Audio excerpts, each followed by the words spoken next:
It seems that there's been an increasing amount of drone activity in both the United States and I know in Manchester, England. I've heard rumors that this is also happening in Peru and Brazil. I don't have confirmation from that from news sources, but I do from people who live there that have told me that. So I really wanted to talk to the expert of UFO drones, Dr. Robert Shiepe, today, to raise the question, this activity, is it a paradigm shift in our consciousness and we're just more aware and looking at the skies and have the technology to record it? Or is this actually happening more and more? What are these drones? What's their purpose? Why are they here? I I know that's a lot to throw on you, Robert, but Yes. what do you think? What's going on? Before I try to answer that, there is a backstory here. Let me give you even a little bit about my 30 seconds of my background. I'm born and raised in Los Angeles. I really, at the age of 5, I knew I'd be a scientist. And at the age of 10, I knew I'd become a pharmacist. And that's what I did. And so I have a heavy science background. I invented actually the mail order pharmacy business in 1986. I retired 2012. I live in Marina Del Rey, and 2017, something extremely odd started to occur. The military started basically invading or reconning Marina Del Rey, and they've never stopped. So the backstory is the military is extremely aware of these drones, because what I did was after 2 weeks, the military really never left after the summer of 2017. And I started recording why they were here. In other words, the Navy Black Hawks and the Coast Guard. I started recording their helicopters, and you could see these small, fast movers, basically approximately 10 inches. So I do call them drones, but I don't think they're Earth drones. So the point is the military is very aware of this. What we're just now hearing, they've been chasing since 2017. And I just happened to be at the right place at the right time. And I've documented everything since 2017. So there have been over 15,000 Pentagon sorties. I recorded over 5,000 UAP videos, over 5,000. So I guess when you say if I'm a drone expert, yeah, because I've been trying to ring the bell for 7 years. Hey, there are these drones flying around, and some people are listening. I've told a lot of people. I give lectures at the Air Force Base, March Air Force Base, about these drones. I've sat down with the intel community. I've sat down with the echelon of Hollywood. I've told them. I've told a lot of people. I've done other podcasts. So pretty much like over 1 million people have heard what I've said. Now this is coming out of the blue all of a sudden. What is going on? Your great question, are there just more drones? And of course, when the news people or the government says there are drones, it's implied that there are Earth drones flying around. That is what is being implied. But all of these cannot be Earth drones. That's just, it doesn't make any sense. All of a sudden, the East Coast and the UK are flooded with drones. I'm not buying it, and they're saying they're large, as big as a car, and then in the air for hours. I'm not buying that. There's just something really odd. I know you want to be cautious, and we try to figure out what's going on here. What's the truth? Because we all just want to know the truth. I think none of us really care if they're from another planet or if they're from this planet. Just tell us the truth. We just want to know. Yeah. That's really it. That's it. Just tell us the bottom line here. And it doesn't seem to me that they are dangerous, because this has been going on, like you said, since 2017. You've been documenting, and I'm sure maybe it was going on before that. It just makes me wonder, they would have been aggressive in some sort of way. Have you ever seen any aggression from the drones towards the military aircraft? Okay, fantastic question. Fantastic. Maybe getting ahead of myself by answering this, but I know people in the Air Force. So we had a policy in 1950 to 1970 to shoot down a UFO at any cost. And that was the worst campaign that we ever had, because for 20 years we shot down we lost a jet every day for 20 years somewhere in the world. Wow. Yeah. Yeah, and I can mention names who told me this, and the general at NORAD. I can mention names, but it's kind of irrelevant. And I'm not prone to make stuff up here. I'm just trying to protect my source. Mhm. So, are they dangerous? If you, this is what I've concluded. If you are a UAP, a UFO, and you have an organic life in the ship, and we shoot at you, what they do, they don't shoot back with lasers or phasers. They simply turn our missiles around and destroy our own jets. And yeah, so to answer the other side of the question, these drones, are these drones dangerous? Okay, based on video that I have, that if you shoot at them, they will not shoot back. I think the assumption is that they see themselves as a mechanical instrument and they are not justified to shoot down another organic life form like us. And I do have that photograph of us shooting at a drone. And by the way, I call these drones, they're small. I call them dragons because for the first year, I was sure they were birds or insects, especially insects. So I thought they were dragonflies because they had to be dragonflies. Just logically, there is no other answer. But after a year, I upgraded my cameras. I got tripods. I got just good equipment.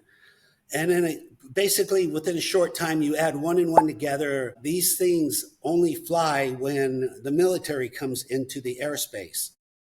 So real briefly, what I do is I keep an iPad and I watch the airspace over, and this is really amazing free technology, Plane Finder. There's a couple of other apps that are free, but you can watch airplanes in your area. They come in and I just simply do. I'm working on the computer. I look at my iPad. I see a helicopter coming in. I press record on my camera and I get new UAP video. As incredibly simple as that sounds, it's highly accurate. So Do you ever see them flying close to commercial aircraft, or is it always military? all aircraft in the sky, All aircraft. Okay. all aircraft. And for what it's worth, I have a view of all of West LA, all of Los Angeles, and I've noticed there's a particular spot, Arizona in the sky, and it's right over Culver City, California. I turn my camera on right when they're over Culver City, and these things will fly up to the aircraft. I call that a tag. When they're reconning our airplanes. They're tagging, they're scanning their probes. They want information. Now, what are they doing with it? We don't know. But basically, these things are tagging our planes. And 8% of the time, like I said, I have a tripod and I have a car radar detector attached to my tripod. And 8% of the time, they will trigger the radar. And it will trigger and it will tell you X or K band. And I figured that out on my own like 5 or 6 years ago. Now, last year, the Pentagon published characteristics of these drones, and they did put down they will trigger the X band spectrum. And that was published on 4/19/23. If you want to fact check me. And they're also calculated the same speed that I calculated, 2,000 miles an hour. So yeah, it's coming. So in other words, the military is very aware of this since 2017. We're just now hearing about it. Why do you think it's become such a news story? I mean, I feel like people are talking about this all over the world, and I don't feel like it's any more of a threat or less of a threat than it has been. But all of a sudden, it kind of seems like they're framing it as there's this threat, but it doesn't seem like these are threatening by any means. Not yet. There's no evidence of any kind of a threat. Like I said, we shot at it, one of these drones, one of these dragons. It did not shoot back. Actually, it fell out of the sky. I have the video, but it was rescued by a second dragon and they flew off. It's just phenomenal. Just one in a lifetime. Oh, there's a couple of things going on here. So at least 1 million people have seen my videos.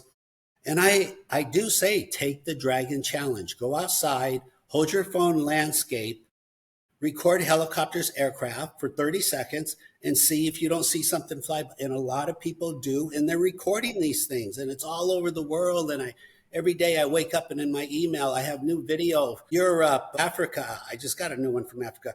just all over America. It's the Dragon Challenge. And you could do this no matter where you are. Now, I'm in Marina Del Rey. In Marina Del Rey, something very extraordinary, odd is going on because that's why the military is focused. Maybe something's under the water. Maybe there's an underwater base. But in 7 years, the government has deployed a lot of assets, over 15,000 major research vessels parked right here off the shore, major. And I think there's a base up off of like Malibu underwater, and the feeling that, and from talking to people across the country at certain locations like Mount Shasta, Sedona, other places where there seem to be portals, and then even down in the Bermuda Triangle, there's more underwater bases down there. And I think all of this is connected underground, underneath, through tunnel systems, through underground cities that are fully functional cities that have been operating in unison with humanity for, I think, thousands and thousands of years. And I just think it's a hidden history or something like that. But it seems like there's been more and more proof coming out, more and more things that are showing that this could possibly be quite a potential reality. What do you think of that? I just saw those photos off the coast of Mexico, the tunnels. Mm-hmm. For the first time, they literally just tunnels right on the surface, undeniable. I mean, kudos to whoever found those pictures, but you know, the earth is really old and a lot of things have come and gone, come and gone. So not only are they there, they're very old. They're probably very, very old, hundreds of thousands or if not millions of years old. It's a lot of history. We don't even know 1% of the history on planet Earth. So a lot of history. Yeah. And then also briefly, that really famous underground base off the coast of Malibu. I've been talking about it for 3 years, quite a bit, showing pictures. So it was deleted this year, 6 months ago. It was deleted. It's, if you go to look, it's not there.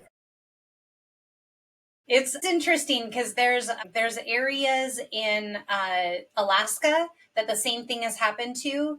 There used to be, from the satellite imaging, you could see certain things kind of underground or under the water, and now there's areas like blacked out, like literal like triangles. I think it's just the hope that I call them the UFO police, that they're hoping, well, if we delete it, then people will stop talking about it. But it's really the opposite. It is the opposite. We're like, why are you deleting it then? Right. Now you're going to get 800% more people asking questions. So the best thing to do is sometimes just leave it alone. No matter how bad it looks, leave it alone. Because as soon as you delete it, it opens up a Pandora box. We're in the age of information, and there's so much information out there, and they try to really stigmatize it against like, oh, that's either crazy people or those are, they'll like fact check it and make it so that, oh, that was just a weather balloon or swamp gas or, something like that, like kind of gaslighting the subject. I just find it interesting that now that we are in the age of technology, this stuff is available. Like your research that you're doing is palpable. 5,000 videos that, I mean, you really are a master, because isn't it 10,000 hours and you become like in art, you need 10,000 hours. It's I mean, you have well over 10,000 hours. The age of information, sadly, it's going to sound arrogant, but there's a lot of thinking in the Pentagon, and in their mind, it's still 1950, 1960, and we don't have to tell the people anything. But really, the reality is there's a lot of insiders in the Pentagon. They're spilling the beans. They're like, here's the videos. They're putting it online. So there's a misconception here. Like, hey, the people, as a matter of fact, a lot of people have more knowledge than people in the Pentagon. Because, you meet people, they go, hey, they're not supposed to. When you work for a top secret clearance, they're not, but people still do. They tell you, hey, I'm working on these top secret rockets. I'm working on top secret satellites. I hear that all the time. Yeah. And I've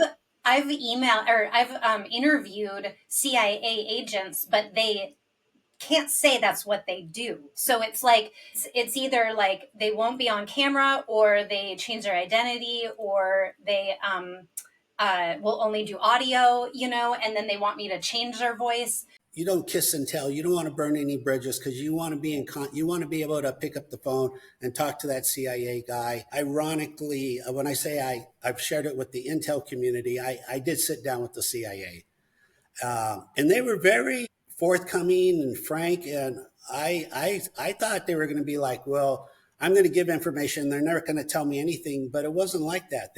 I said, these things are going 2,000 miles an hour. And they go, well, are you sure? Because the UFOs we know are going 10,000 miles an hour. I said, well, these are very small. Maybe they can't go that fast. And then they were like, are there life forms inside? And I was like puzzled. I was like, well, they're very small. I mean, I would assume there's no life forms. But they kept pressing the question, are there life forms inside? So I just kept saying, I would assume no. But so the government is very aware, just extremely aware. Back in 2019, there was a little news brief right here at LAX, Los Angeles. But the Homeland Security did this emergency news thing on the runway at LAX. And they said, we are going to start a task force to look into these drones. I'm like, wow, this is like really odd because they're trying to keep a low key. They're just officially going to talk about it and never show it again. But I looked into it, and it wasn't just a regular task force. There's a task force made up generally of experts. And then there's something called a blue ribbon task force, which is made up of the smartest people in the world. In other words, old timers, people who have been in the field 35, 45 years. So in the Blue Ribbon Task Force, they have people retired from the FAA, the FBI, the Sheriff's Department, the best of the best. So the government's very familiar. The FBI has been looking into this. Now the FBI is looking into these drones in New Jersey. Again, to save them time, if I was them, this activity has been going on since 2017. So every single helicopter that is in the military is here, has been here, including the LAPD, the sheriff, the fire department. I would go to the front of the line. I would just talk to the sheriff, the fire department, and LAPD have already confessed quietly that these things are annoying. Is there a chance that these are actually part of our known military, or secret military, I guess, secret military programs that are somewhat protecting the aircraft in certain airspaces because maybe there's a reason for doing that? I don't know what those reasons could be, but like it just seems like maybe it could be recon or protection. Like the president walks around with the Secret Service all over surrounding him. So maybe these are like escorts of some sort. Could that be a possibility? That's a fantastic question. Of course, theoretically, that's a possibility. And it's funny you mentioned the president because whenever he comes to LA, he flies over Marina Del Rey and he always gets tagged. So I have video of the president for the last 10 years, and they fly up to his helicopter. My question is, what agency in America has the authority to fly up to the president's helicopter? Maybe the DoD. Maybe. I mean, there are secret programs, and there is a large budget of military spending that goes completely unknown and just into some black funnel. I don't know. Right. I would expect that it would cost a lot to engineer things like this, but I think there's $3 billion missing from that budget. I could be off on my numbers, but that's what I heard. Probably a lot higher too. A lot higher. And again, they're all over the world. It's not just America, not just Marina Del Rey. People are recording. But our military's all over the world too. Yeah, it is. We don't know. Like we said earlier, we just want to know the truth. I have no interest in this. I don't have a book, T-shirts, merchandise, a movie. I don't have nothing. I'm a retired pharmacist. I did really well. You should make a T-shirt though. Yeah. I'll get to it. Maybe a hat or two. You're right. People have asked, Robert, do you have a T-shirt? For your T-shirt? I think I have a prototype of one or two. I'll send it. I will. I got to get on it. I'm retired, but activity has never been higher. Higher.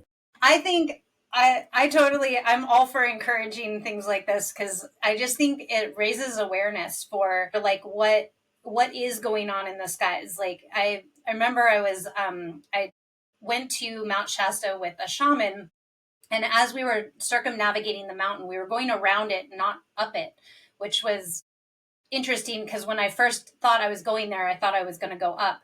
But he is like, no, there's these vortexes and portals around the mountain that are more significant than just going to the top.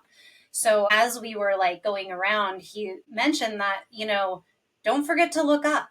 A lot of people would see a lot more if they just looked up, and so it kind of became like the slogan, like, don't forget to look up, for like the whole trip. You see lots of interesting things when you really start focusing on the skies. Yeah, I think it's good just to remind people to look up and, like you said, record. Record. Take your phone. It's so easy. You already have an amazing, sophisticated instrument in your pocket, the iPhone. Pull it out. Hold it landscape sideways. Zoom in 20% to helicopter aircraft. Record for 30 seconds. And don't quit on your first video. And then go back and watch it. And look for a tiny dot. You'll say, okay, I do see a dot, but the assumption is it's a bug. So it's not a bug. Not a bug. And to go back to your other question, it's like, what is going on all of a sudden? So what's one possibility? Because I think about that. I'm like, why is this happening now? And, and I'm like meditating and praying, give me an answer. Give me an answer. So I think what's possible, again, about 1 million people have seen my videos. It could be cause and effect. If people are taking their phones out and recording helicopters now, by doing that, you are creating a telepathic message. You are accidentally communicating with these life forms. Like, hey, I want to see you. I want to record you.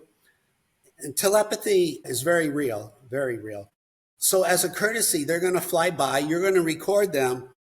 Now, other people are saying, oh my God, these things are flying. I'm going to record them. So the more we record, the more of a feedback we're getting. So this might continue to go climb up and up and up. Yeah, the sightings, in other words, may continue to go higher and higher because we're showing them attention as a courtesy. They're showing us attention. Yep.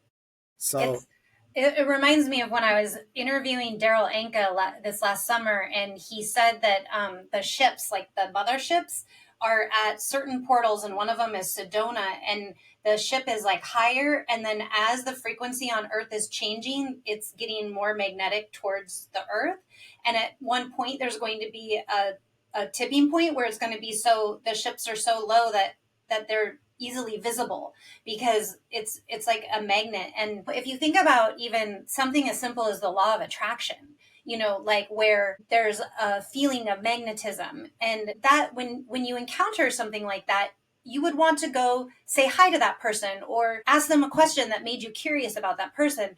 But like, if we're finally like looking up at the skies, wondering what's going on, asking really what's going on, like we're even vocalizing what's going on, we're just getting more open to the idea. I think we are. And I think it's happening. I mean, I'd like to see it happen faster, but at this point, it is happening faster than I expected. Yeah, me too. I'm really kind of excited for all of us because this awareness is climbing very quickly. And I only see good things, really only good things about it. I only associate with good energy, good people. So I think this is going to a good place. I think these drones, the technology they operate on, we could benefit quite a bit. I'm looking forward to that in many ways. Very, very, very exciting. Now, there's a couple of people, and I respect that. They're going, well, Robert, these things are real, but they're demons. They're demons. It's bad news. Mm. Okay, again, I'm not in that orbit of demons. I try to hang out with really enlightened entities. But here's the good news. Okay, so if these dragons or these UFOs are good guys, okay, no harm, no foul. Okay, but if they turn out to be bad guys, well, and if something happens and we have to like take action, well, because of all my videos and research, we have some technology to fall back on. What am I talking about? So we know how to find them. We know how to record them. We know how to bait them. They're baitable. You can just fly a helicopter or fly an Earth drone and they will fly up to it.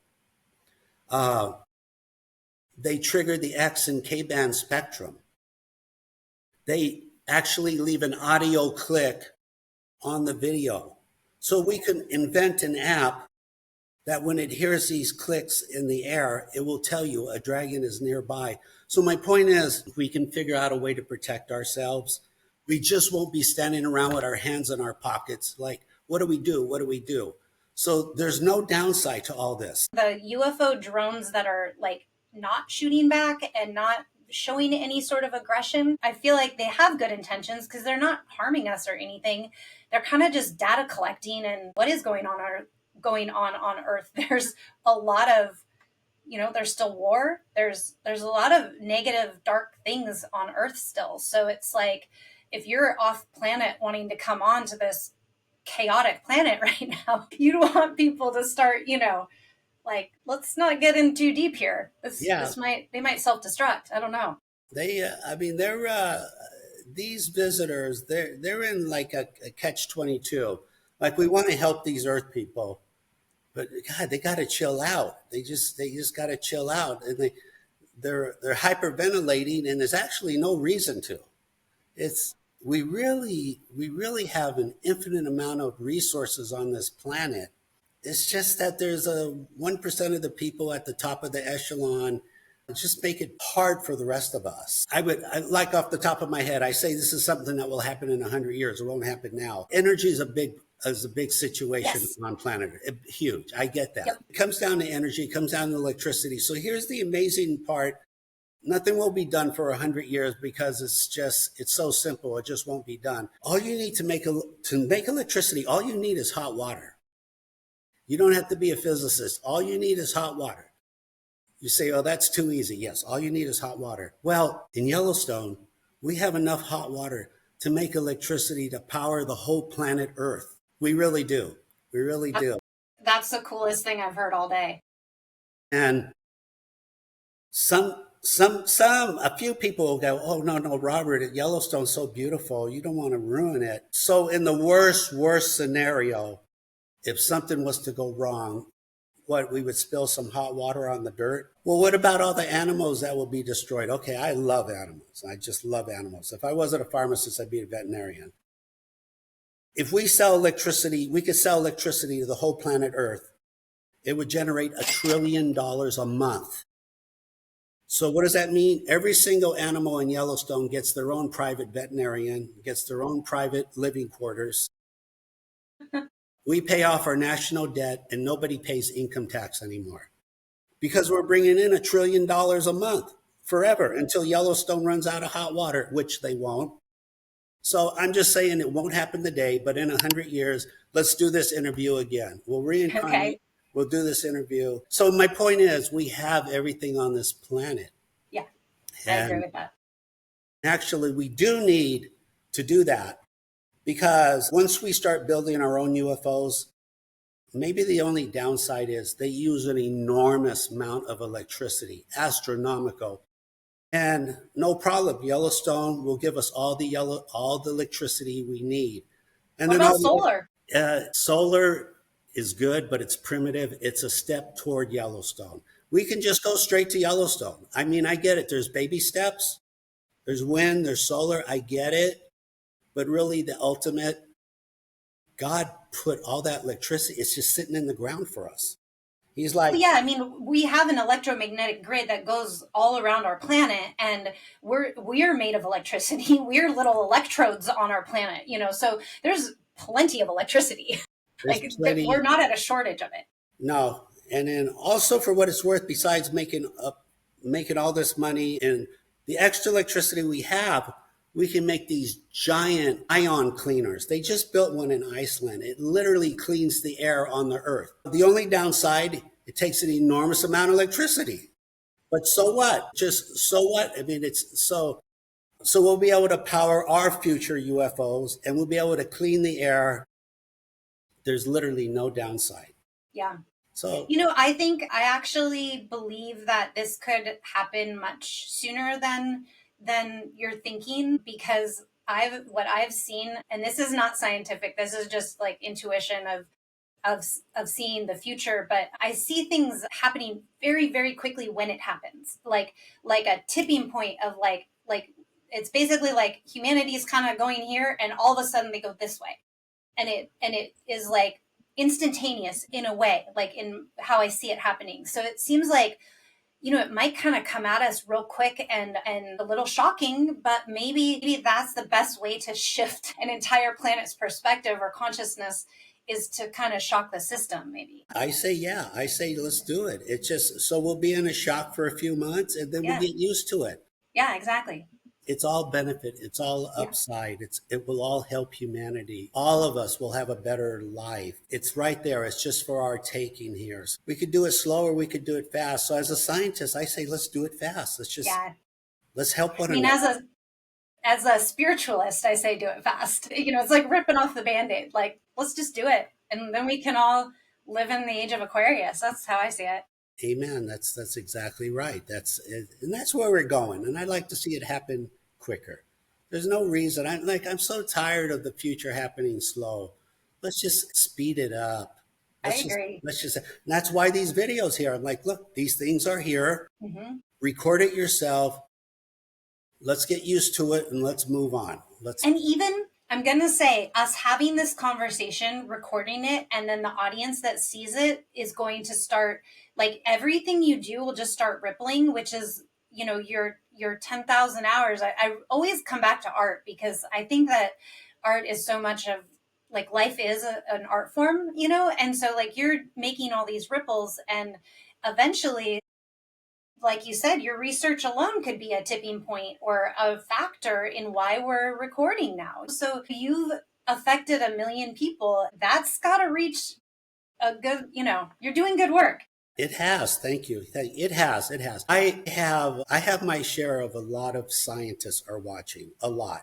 They're keeping a very low profile, but they're out there and they email me and they go, Robert, we're watching your channel and we are amazed by what is going on here. And we're recording the same things and just keep going. Just keep. And that's what I'm doing here. I'm trying to pay it forward too. I mean, I've worked hard. I've had a lot of blessings and I want to pay it forward. Yeah. And I want to continue to pay it forward. It's to me, when I do my podcast, it's kind of, I think of it as like my community service. It's like, I know that I have interesting conversations with people. This is something that's kind of happened to me my whole life. And at one point I realized, like, I need to record this because there's someone that would benefit from hearing these things that are being talked about. There's something about, like, that innate broadcast nature that I have of just wanting to, like, you never know when it can spark something in somebody. And then maybe there's even going to be someone who hears what you do, and then it'll spark them because they make lenses for cameras and they're going to, like, invent something new because they heard what you're doing. And then I'm just saying, you never know. Yeah, I have an IT guy in the UK, and he's working on a new software that will, you record a video and automatically it will scan the video, it will find the UAP dragon, it will isolate that portion, and when they fly by, they're only there for 1/3 of a second, basically 20 frames. Yeah. And then his software will actually copy and paste each frame on one screenshot. I invented this format. It's called the interpolation, where you can see where the dragon started and where it ended, and it will automatically interpolate videos. And it's like, I told him, like, if you could do this, people all over the world will want this app. Because again, they'll just be walking, they see a helicopter, they hold their phone up, they record it, and then the app scans the video for you. I mean, it's really cool. It's really, and then actually, like I said earlier, because they make these clicking sounds, your phone is always on. It's a microphone. It's always on. It can hear these dragons fly by. So when it does hear one, it will alert you. You pull your phone out, you record the sky, you record a dragon. It really is going to be that easy. It's exciting. We're going to start having a dragon contest. Submit your best photos. Cool. Really cool. Really Yeah. fun. It's going I to. Do you have an email list that people can like sign up, or do you mostly tell everybody to go to YouTube? Custodian file. I'll put the link down below too. Okay. Yeah, custodian file. I'm not really, it's kind of funny. I discovered these dragons, but I'm not a big computer guy. I just, for whatever reason, it's like I saw it as a challenge. I go, okay, I accept the challenge. I'll figure this out, and it's just what I do. That's how I think, and I've been very lucky along the way. I've met very smart people, and they give me clues and they point me in the right direction. But yeah, just custodian file, reach out. Also, custodian file at Gmail. If you have your own dragon video, custodian file at Gmail. So someone can like search all of your whole catalog on YouTube much easier if it's on YouTube than if it were on TikTok. You know what I Wow. mean? I got lucky, Krystal. Sometimes people just get lucky. I was a lucky guess. Yeah. That's well, yeah, you're smart too. I think there's a lot of times that people say that I'm lucky too, and I'm always like, no, I'm just thinking ahead. Like it's I don't know, but Yeah, it might be a maybe the luck does have some part of it too. maybe it's both. Yeah. Maybe it's both, but yes, basically some. Now I know there's probably a lot of questions your viewers are asking. This is kind of a three questions in one that a lot of people have been asking is who does have the technology to be in these secured airspaces, because we're seeing this over the Pentagon, we're seeing it over Air Force bases in New Jersey, in Manchester, England, parts of Canada, all over, like nuclear sites. So, what are the possibilities? What do you think that these, Yeah, who and has this technology? they're also hanging over the CIA Air Force in Langley. Yep. Oh, yeah, Langley, you're right. Yep. Yeah, and that was for 17 days. And I bring that up 17 days over Langley. If you go back to 1952, the UFOs that invaded DC, Yep. January, I remember reading the story. yeah, actually July 1952, they were there for 17 days also. So that's, I don't want to say for sure there's a connection, but I have to recognize the connection. It might be their way of, they're saying, look, you guys, you Earth people need to pay attention. We're talking to you. You don't understand the math we know, but we'll break it down. I mean, we were over Washington, D.C. for 17 days. We're over the CIA for 17 days. And then also, for what it's worth, uh, uh, 1 year, 1 year before that actually happened in 1952, a brand new movie came out, The Day the Earth Stood Still, that UFOs flew over Washington, D.C. and landed. And in the movie, they show a piece of paper and it says July 1951. No way. Yeah, July 1951. Now, who knew 1 year later it would happen for real? Yeah, it's interesting because I have this theory called the Hollywood loophole. And I always thought that Hollywood was basically how we were getting around disclosure, because in universal law, you're supposed to know the true nature of the universe. That's like everyone should know that. But we're shrouded in darkness on Earth, and we don't know the true nature. And so I thought they were getting around it by doing movies that were telling humanity what was going on, but framing it to humanity as entertainment. And so that's how the loophole was happening. And I really kind of believe that. But then when I interviewed Daryl Anka, he gave me a perspective that I had not thought of. And he said that sometimes when people are tapped in creatively, they're tuning into the future, and maybe they are just making what they're seeing in the future. They're so tapped in. So I was like, ooh, that could also be. I can relate to that. I don't think it's a coincidence that they made a movie, the exact movie in 1951, and then 1 year later it happened over the exact same, over the Capitol. It can't be a coincidence. And there's a little bit more to it. I mean, like I said earlier, I've met very smart people. I met this one gentleman, very gifted mentalist, psychic, time traveler kind of guy, and he just had way more information than any one human being should ever have. And he told me that actually he was there in 1952 in Washington D.C. when they flew by. So there is a lot going on. Maybe we could do a show sometime about him. He's on that level that's worth talking about. Yeah, you've mentioned him, and I've heard a tiny bit of the story, but I have to say that I'm curious and fascinated by the story. Seems like he was a channel. He was really, really, really next level. I just let me give you a little. His name was Glenn. You can even look him up, Glenn Falkenstein. People always assumed it was magic. Had nothing to do with magic. It was just a gift. So I just learned last month that Thomas Jefferson was the first government official ever to document and record a UFO in the United States, and he put it officially in the government records. I didn't know What that. do you know what year that was? Yeah, that was 1780. 1780.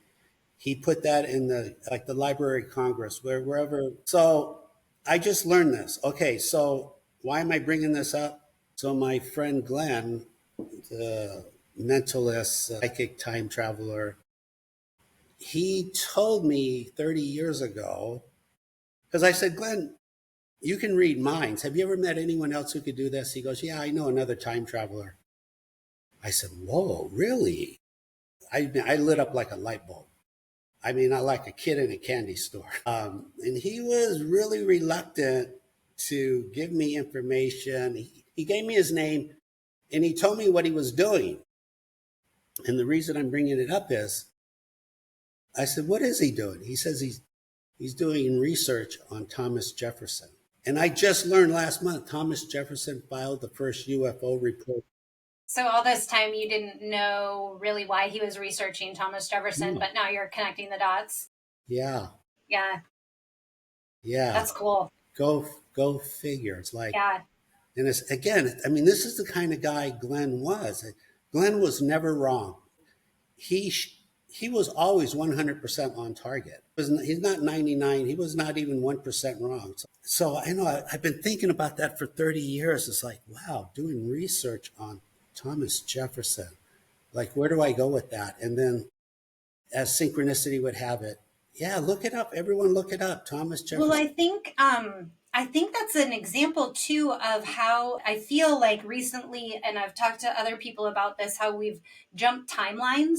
There's something that really, I don't know, maybe it was in November that happened, and interestingly enough, that's when these UFO drone sightings really started increasing, was in November of 2024. It kind of slowly started happening. I think I first heard about it in July of 2024. And then I was hearing a little more and a little more. And then in September, there was a very unusual drone that was above a neighboring city of ours in Burien. Almost at some point, some pictures, it looked almost like a human, but like a robotic human, but very unusual looking something in the sky, and was there for like a few minutes. Someone got a video for like 2 minutes of it being there, and multiple people saw it. This was like not just one person seeing it, it was a whole group of people that wrote into this local blog and they had posts, and I was like, wow, this is happening close to my home now, and then it just seems like by November, which is also when I felt this massive timeline shift that happened. And I know, like, personally, I've actually been very tired since then, adjusting to this energy that changed. I don't know how to describe it, but I do think it's global because I'm on these WhatsApp chats with different energy workers in different parts of the world, and we all kind of give each other updates. Like, I have a friend who's a water shaman in Norway, and she'll send me like certain information, and it totally aligns with what's going on here. I'm like, okay, this is universal, this is global, this is going on everywhere. And so that's interesting to me that you're having new realizations. There's a lot more UFO drones being seen. And I felt this timeline shift. I don't know. I think all of this is connected. I think it's all connected, and I think it's going to continue. I do. I don't see it all of a sudden abruptly stopping. It's I going to agree. continue. Uh, Well, let's keep checking it in with each other about it, and maybe we'll do another talk where we talk about your friend Glenn and get a little more in depth with that. Maybe each time we can just pick a little niche of this niche topic, UFOs, and kind of dive in, because I think we have similar curiosities of wondering what's going on.